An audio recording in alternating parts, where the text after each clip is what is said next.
We need some help. I know.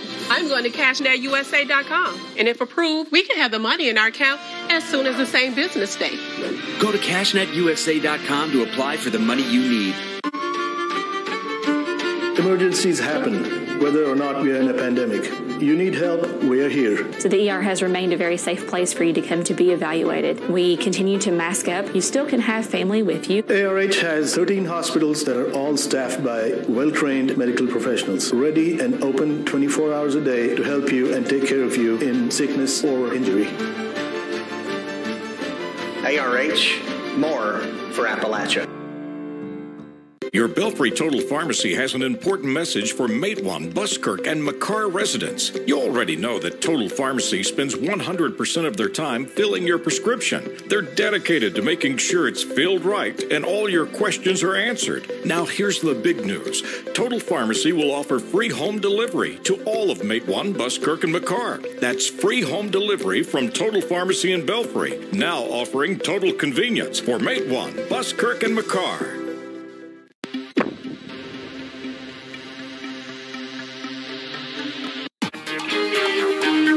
The WYMT TV Community Trust Bank Winter Weather Outlook. Hello, friends. Welcome to the 2021-2022 Winter Weather Outlook here on WYMT. I'm forecaster Brandon Robinson. And I'm meteorologist Evan Hatter. And for the next 30 minutes, we're going to take you all around last winter, into the spring, then back into this winter as we head toward the end of this outlook. So a lot to talk about in the next half hour. Indeed, Brandon, we're going to look back at the big weather events we saw over the last year, how they were influenced by last year's winter weather outlook, and what that means as we look forward to this year. Exactly. So we have a lot to tell you about, and we're going to break it up into segments for you. We'll talk about the past right now. We'll talk about what happened in the past a little bit in the big weather events after that, and then we'll talk about the new winter weather outlook in our third block. Now, before we look forward, we want to take you back to last year's winter weather outlook to see how we did.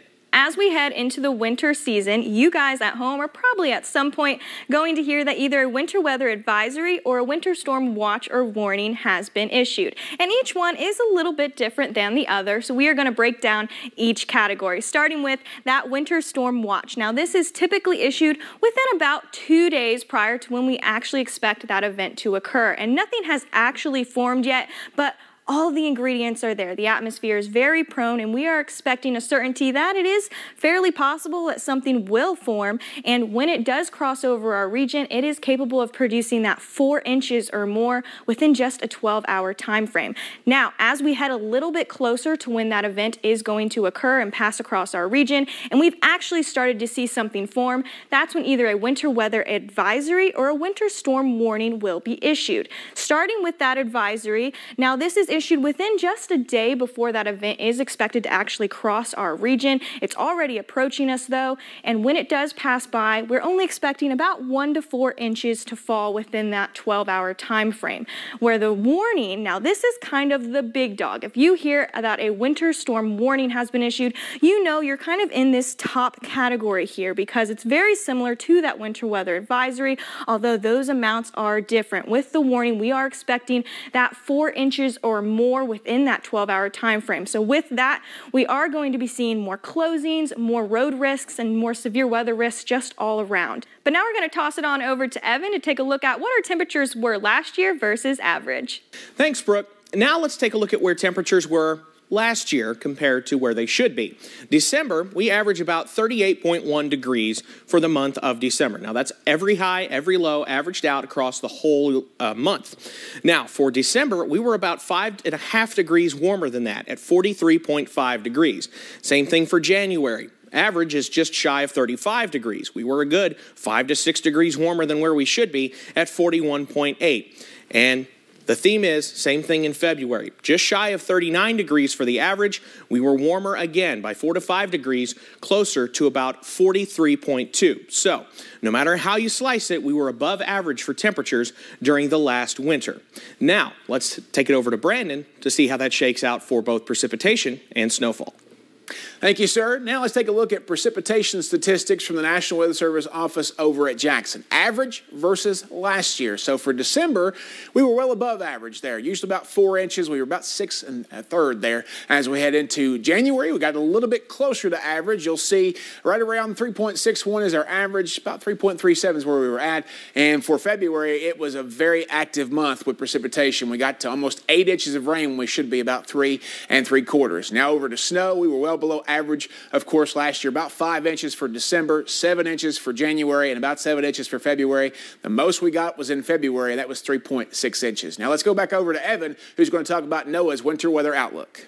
Thanks, Brandon. Now let's look at the forecast from the Climate Prediction Center, which is a part of NOAA's National Weather Service. They are predicting a bit of a warmer winter for us yet again. Now, equal chance means there's an equal chance between getting cooler or warmer than average temperatures. Now, 33 to 40% is where most of our region is in. That means we only have a slightly favorable chance at some warmer than normal temperatures.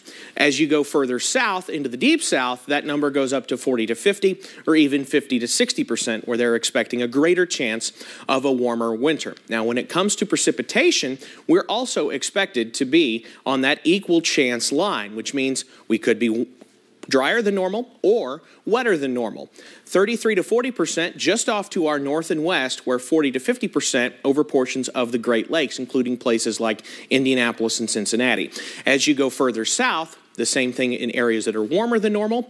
They have that 33 to 40% chance, even upwards of 50 to 60% chance of a drier than normal winter during the next 3 months. Now, let's send it over to Brooke to explain exactly why that pattern is going to be the way it is. Thanks, Evan. But before we get to the exciting stuff and talk about what pattern we're seeing this year, we need to do a quick review on what we saw last year. So last season for 2019-2020, we did see an INSO neutral setup, and that just meant that sea surface temperatures were about on average for where they were supposed to be. And that meant for the United States that subtropical jet kind of pushed onto land right around Mexico and traveled all the way up to our region, the bluegrass. Now, this is the jet that brings in that warmer and drier air, versus the polar jet brings in that cooler and more wet weather, and it kind of started around that Montana, North Dakota border and traveled all the way down to our region. And since both jets met up right there, for portions of the winter we saw that warmer air rise, and other portions we saw that cooler air sink, kind of allowing our winter season to be right about on average. Now, this year, we are seeing a La Nina setup, and that means that sea surface temperatures are slightly cooler than they typically are, and this has shifted our jet somewhat from what we saw last year. So you see the subtropical jet is positioned a little bit more to the north, and that is allowing a lot more of the southern United States to, they're going to be seeing this drier, more warmer weather pattern, where that polar jet is a little bit more out to the west and sinking a little bit more to the south than what we saw last year, allowing the northern portion of the United States to see a more cold and wet winter. Now, unlike the rest of the United States, here in Kentucky, we have a little bit more variability to play with, because you can see that subtropical jet does intersect that polar jet and travel all the way up to our region, kind of sandwiching us right here between this warm and this wet weather. But this is just the typical setup that we see for a La Nina year. But what exactly does that mean for our outlook here in the mountains? Well, Paige, take it away. Thanks, Brooke. And since we are expecting La Nina this season, that means this winter not going to be as active. We'll go ahead and take you to our prediction. We are expecting above average temperatures for December, January, and February. Precipitation should be right at average for December and January. I think we might see an above average year for precipitation in February. And snow lovers, sadly, we are going to see below average snowfall for all 3 months heading into this winter. Now, here is what everyone has been waiting for, that first flake to last flake. And you'll notice it's not a whole lot different from what we saw last year. Areas down into into the Cumberland Valley along I-75, that 4 to 8 inches. And this is for the entire winter season. Even if we get a few flakes into March, more than likely only seeing 4 to 8 inches. Most of us expected to get 5 to possibly 10 inches, and I think we'll be closer to that 5 inches. And of course, the mountains expecting a little bit more snow. They usually get a little bit more snow, that 10 to 20 plus inches. Well, Brandon, there you have it. That's how things looked last year. So we did get some things right, got a few more things wrong, but that's all right. Let's talk about that for just a minute. Temperatures were a little bit above average there in December and January. Didn't quite get that right. Rain was a little bit below average in January, so we didn't quite get that right. And then snow, of course, was above average. We knew it was going to be in December because of that Christmas Eve snow.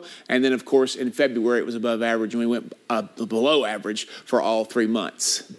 So what about the things we got right? Well, average temperatures for the month of February, just a hair shy of 39, and they ended up being just a little shy of 35, which makes sense. We saw a lot of wintry weather during the month of February. That would drag those average temperatures down. Rainfall, above average for the month of December as we're getting that warm air finally on out of here, and definitely into February as that warm air builds in. Usually in the second half of the month, it's not too uncommon to see big, heavy rain events late in February, and that's exactly what we saw really at the very tail end of February, February 27th, 28th. Into March 1st. That's when we got a lot of that rain. And January's snowfall, January was kind of the month in between for our snowfall. We had the large amount of snow in December, especially around Christmas. And of course, we had the several winter storms during the month of February, which skewed those averages, or skewing those totals above average. In January, we got a little bit of a lull, and the snowfall, while still more than 6 inches, was below where we should be, which is just above 7 inches. He's exactly right. So about 5 wrong and about 4 right. So not too bad overall. Now, Evan, something we haven't talked about yet so far this year is what everyone talks to us about already. They asked us about it for months. Things from winter weather folklore, which includes the color of the woolly worms. And you see here on this graphic, the color means a little bit something different. So basically, whatever you see the most on there, you talk about more black than brown, it could be a harsher winter. And if you see more brown than black, could be a milder winter. If you want to pull up some of the pictures there and kind of discuss briefly what those pictures mean, Evan. So essentially, Brandon, the picture on the far left has a pretty large amount of a brown band on that woolly worm, essentially meaning that we're in for a milder winter. Now, if you see one closer to the center, an even milder winter because of a large brown band around that woolly worm and just small areas of black at the head and the tail. And then, on the other hand, a harsher winter because you see that brown band much smaller on that far right woolly worm, indicating perhaps a harsher winter. Now, I've seen, Brandon, myself, a few all-black woolly worms, which is boding fairly interesting as we head into the winter season. Indeed, and there's so many other types of folklore. You've got the thickness of winter coats or hair on livestock. Apparently, if the thicker it is, the colder the winter's supposed to be. The number of foggy mornings in August are the number of days of snow we'll have in the winter. Of course, Evan, that's false. And if it's a green Christmas, it's supposed to be a white Easter or vice versa. So last year, we had a white Christmas, and I think it was a green Easter because that was the year before we had the storm. Right. Yeah, so there you go. So it's just something we have to kind of keep an eye on and see how it plays out. But coming up, we look back at some of last year's biggest weather events, including a February to remember across our region. You're on the move every day. You're mobile, and so is Community Trust Bank. Now, you've got one-touch access to your accounts. No need to remember or update passwords. Make a deposit with a click, not a pen. No deposit slip and no line. And get that morning cup of joe without the hassle, without the wait. Community Trust Bank is dedicated to making your banking experience secure, fast, and easy. Don't wait. Go mobile with Community Trust Bank. Building communities built on trust.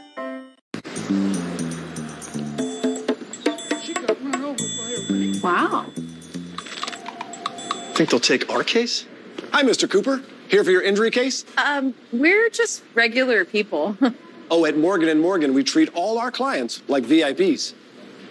I think this means we're famous now. Just got my Benjamins. Follow me? You don't have to be famous to hire America's largest injury law firm, Morgan & Morgan. Buying a home. It's likely the largest purchase you'll ever make. And choosing a bank is one of your most important decisions.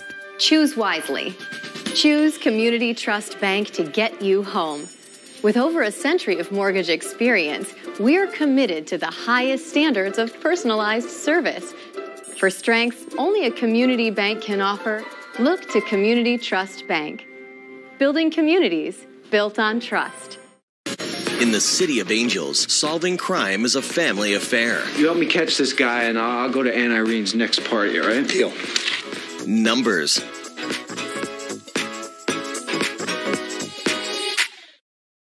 Tis the season to shop local at Daffodils Boutique in Prestonsburg and Pikeville. We are proud to offer beautiful apparel, jewelry, accessories, and gifts, including brands like Brighton, Vera Bradley, Simply Southern, and too many more to mention. It's the most wonderful time of the year, so let Daffodils, the most wonderful boutique, make your shopping experience bright. Don't want to get out in the crowds? Don't worry. Just download the app with the QR code on your screen. As always, thanks for shopping Daffodils Boutique.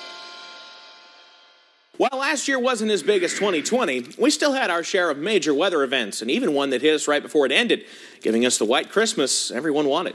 A strong cold front that started as rain quickly changed to snow as temperatures crashed. The snowfall came down very heavy at times, with some spots seeing as much as 1 to 2 inches per hour through parts of Christmas Day, leaving roads slick and icy and thousands without power. The Hal Rogers Parkway between Manchester and London was shut down for a little while due to the number of crashes and cars that slid off the road. When it was all said and done, most locations had several inches of snow on the ground, with up to 1 foot in the higher elevations near the Kentucky-Virginia border. We did get a little break before winter ramped up again in early February. A stalled frontal boundary worked its way into the region late on February 10th and stuck around through most of February 11th. That led to rounds of freezing rain, with some areas seeing up to ½ an inch of ice. Widespread travel issues and power outages were reported across the mountains. Just days later, a second winter storm rolled in on the 15th and 16th. An area of low pressure moved through the region, bringing snow and ice into play during the afternoon and evening hours. Freezing rain was a dominant player into the equation, accumulating on and bringing down trees, leaving 150,000 people in the dark at the height of the storm, many for several days. Many roads became impassable, and some were shut down due to the downed trees and power lines. If that wasn't bad enough, not even 48 hours later, yet another disturbance moved through our area, leaving 3 to 5 inches of snow on top of that ice, bringing down more trees and causing more power outages. People who were still without power from the previous storm had trouble getting around with the system that moved through late on the 17th and early on the 18th.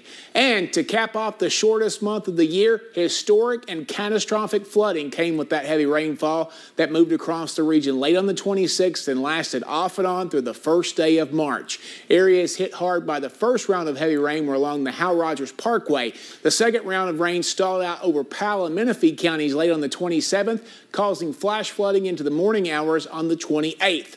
River levels on the Kentucky River at Boonville and Ravenna reached some of the highest readings ever recorded. Places like Jackson and Beattyville were devastated with significant river flooding that had not been seen in 40 to 50 years. Periods of heavy rain led to multiple water rescues, mud and rock slides, and many areas cut off due to flooding. And as I recall, Brandon, there was an extended living facility that had to be evacuated in downtown Salyersville, right, which was underwater for much of that Sunday night on the 28th. Exactly. So that was a really weird end to an odd season there. But, of course, it's been an interesting 12 months for sure. Even in the summertime, we didn't talk about some of the bigger events back in the summer with some severe weather and things. But I think those top 5 there take the cake for sure.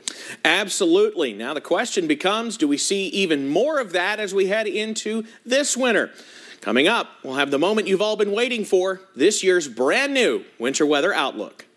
The team at Appalachian Wireless wants to say thank you as they kick off the holidays with a special event, the Appalachian Wireless 30th Anniversary Holiday Sale. Appalachian Wireless is celebrating 30 years, and we want to say thank you with a holiday sale that will make everyone's holiday merry and bright. From now till the end of the year, visit us in-store or reserve online for an unbelievable sale and giveaway. We know what you want for the holidays because we are you. We are Appalachian Wireless. Wow. Think they'll take our case? Hi, Mr. Cooper. Here for your injury case? We're just regular people. Oh, at Morgan & Morgan, we treat all our clients like VIPs. I think this means we're famous now. Just got my Benjamins. Follow me? You don't have to be famous to hire America's largest injury law firm, Morgan & Morgan.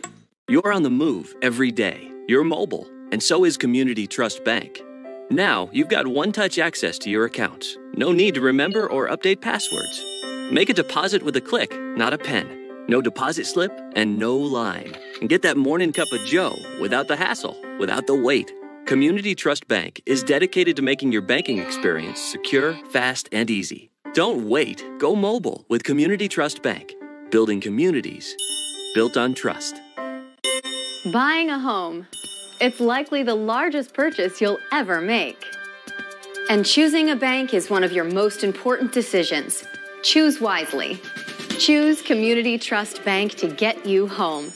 With over a century of mortgage experience, we're committed to the highest standards of personalized service. For strengths only a community bank can offer, look to Community Trust Bank. Building communities built on trust.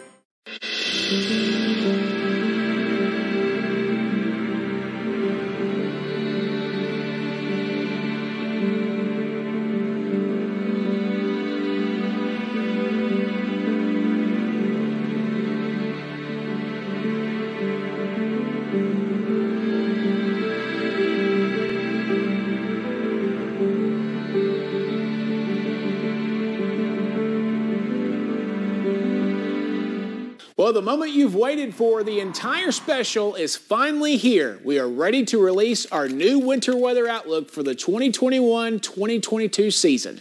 Remember, forecasts are generally only accurate between 3 and 5 days out, and sometimes not even then. Weather can change a lot in just the span of 1 week.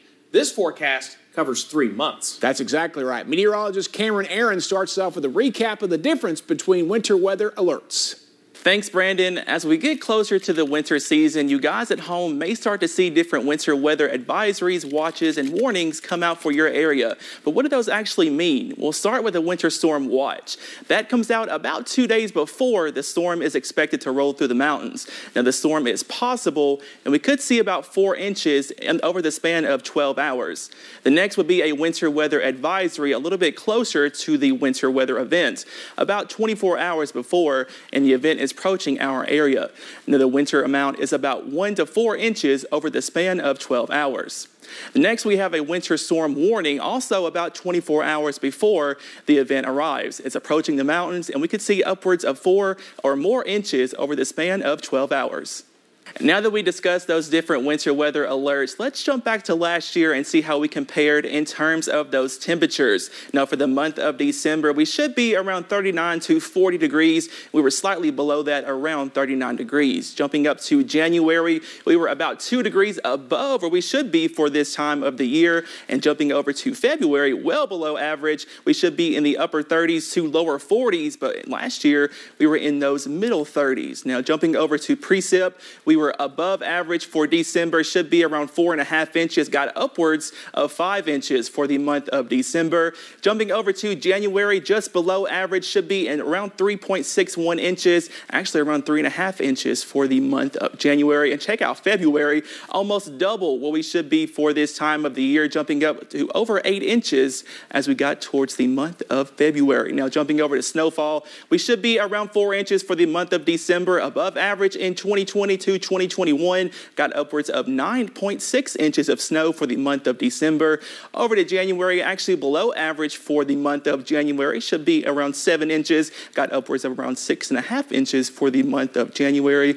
As we jump it over to February, we were well above average once again for the month of February, almost 1 foot of snow as we got towards the month of February. Now let's jump over to Evan. He's got a latest look on NOAA's winter weather outlook. Thanks, Cameron. Now let's look at the forecast as issued by the National Oceanic and Atmospheric Administration, or NOAA, and their Climate Prediction Center, where they issue forecasts for 3-month periods, including for the meteorological winter season, which runs from December, January, and February. Now, much of the eastern third of the nation forecast to be warmer than normal. Around here, that translates to a 40 to 50% chance of warmer than normal average temperatures as we head for the next 3 months. North of that, 33 to 40% chances. South of that along the Gulf Coast, an even higher chance, 50 to 60% chance to see warmer than normal temperatures over the next 3 months. Looking at precipitation, things get a little wet as we watch our precipitation outlook. 40 to 50% chance of above normal precipitation values as we head over the next 3 months, going from the Great Lakes down through the Ohio Valley. South of that, 33 to 40% chance. And then, south of that, as you get into the deep south, an equal chance of above normal or below normal precipitation over the next 3 months. Now, why is that? Well, we're in a La Nina pattern. You see that from last year's chart. Now, what is La Nina? Well, it's an upwelling of cold water along the western South American coast that has implications not just for the weather in the Pacific, but really weather around the world as well. We are not excluded from that. Now, this was the La Nina setup last year. We saw the subtropical jet and the polar jet both make landfall, as it were, across the northwest Pacific coast. Now, those came together as you went across the Mississippi Valley. Now, what we ended up seeing was the wet combined with the cold, because we saw plenty of snow, plenty of ice as we went into portions of February as well. We kept that warm at bay. Now, for this year, the pattern looks remarkably similar. We're still in that La Nina pattern, which means we're expecting to see wetter than normal conditions as we head over the next 3 months. The question then becomes, do we get more influence of the warm weather from the subtropical jet, or do we get more influence of cold weather from the polar jet? Well, Brandon's got the latest on what we expect to see as we head into this winter season. Thanks, Evan. Now we get into the meat and potatoes of this year's forecast, what we expect for the next 3 months. Let's take a look. You'll see the word average a lot on this graphic. Average temperatures for December, above average temperatures for January, and average temperatures again for February. For rain, same thing. Average for December and January, but above average again for February, like we had last year when we had that historic flooding in parts of the region there in late February, early March. And for snow, you guessed it, for December and January, we're going below average. But for February, we're going to go back to average this year instead of below average like we did last year.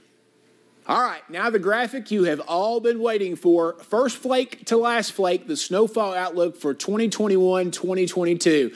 The biggest part of the region there, possibly seeing between 6 and 12 inches. That's up a little bit from last year. Had a little bit more confidence based on the same pattern, that La Nina pattern, to take those totals up just a little bit. That's the counties there in the blue, which is most of our area. A general 15 to 20 plus inches there in the higher elevations. They always get more, so that's to be expected. As we head into the I-75, Lake Cumberland, and Cumberland Valley corridor, a general 4 to 8 inches are possible as we head through the meteorological winter season. Well, there it is. Evan, what's your take? What do you think?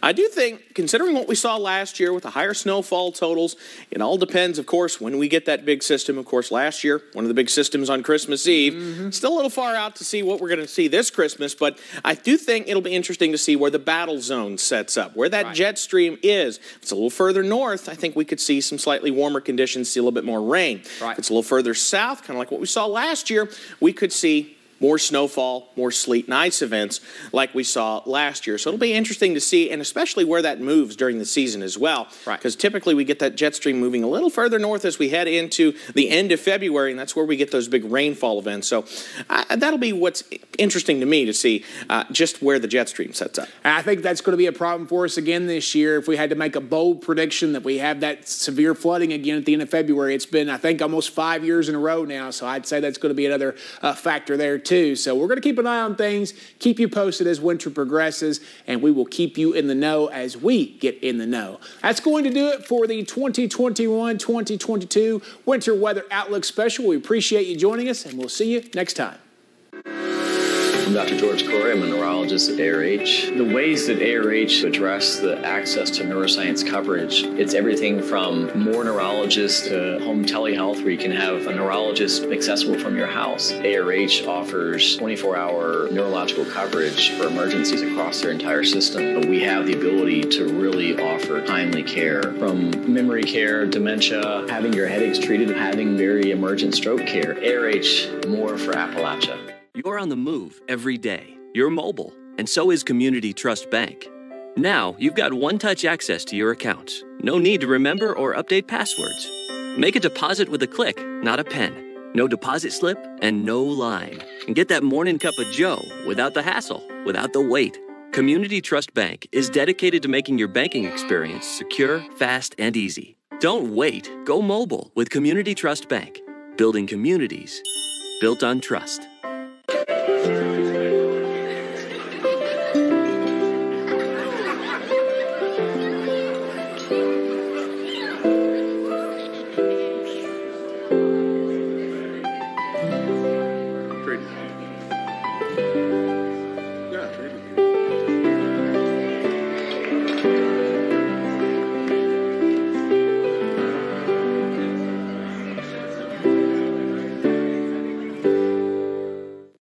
Tune in to the new Gary C. Johnson show, Simply the Law of Life.